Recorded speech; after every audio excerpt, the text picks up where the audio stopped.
প্রিয় দেশবাসী, সবাইকে বাংলা নববর্ষ 1432-এর শুভেচ্ছা জানাচ্ছি। শুভ নববর্ষ।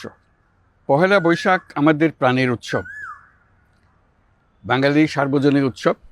পুরো পৃথিবীতে যেখানে যেখানে বাঙালিরা আছেন, আজ আমাদের সবার আনন্দের দিন, বর্ষবরণের দিন।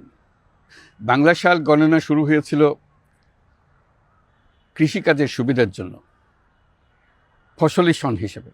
এখনও এদেশের কৃষকরা বাংলা তারিখের হিসেবেই বীজ বোনেন, ফসল তোলেন।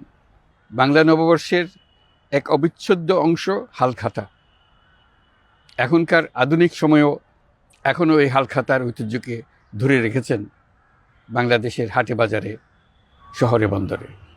নববর্ষের বৈশাখী মেলায় বাংলাদেশের জেলায় জেলায় উদ্যোক্তারা সারা দেশে ঐতিহ্যবাহী শীতল পাটি, মাটির হাঁড়ি পাতিল, খেলনা, হাত পাখা ইত্যাদি তৈরি করে নিজেদের সৃজনশীলতাকে তুলে ধরেন এই দিনকে উপলক্ষ করে।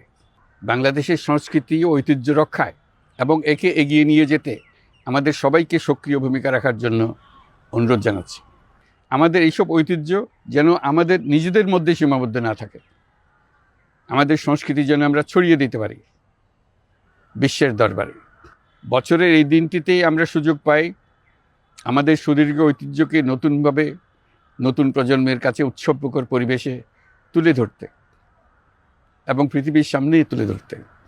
পাহাড় ও সমতলের বিভিন্ন জাতিগোষ্ঠীও চৈত্র সংক্রান্তি ও নববর্ষে এবার বড় পরিসরে উৎসব উদযাপন করছে।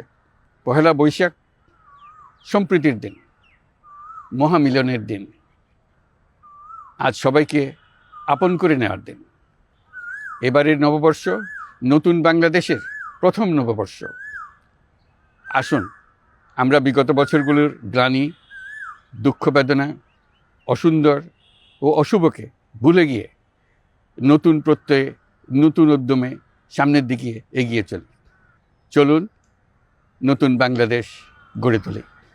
24-এর গণ অভ্যুত্থান আমাদের সামনে বৈষম্যহীন বাংলাদেশ গড়ে তোলার সুযোগ এনে দিয়েছে। এই সুযোগ যেন আমরা না হারাই। বৈষম্যহীন বাংলাদেশ গড়াই হোক এবছর নববর্ষের আমাদের অঙ্গীকার। আমি নববর্ষের সকল আয়োজন ও উদ্যোগের সাফল্য কামনা করছি। নববর্ষ 1432 আমাদের সবার জন্য শুভদিনের সূচনা করুক।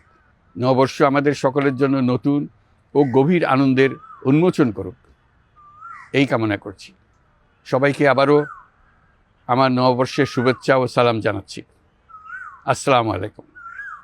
মহান আল্লাহ আমাদের সহায় হন। আল্লাহ হাফিজ।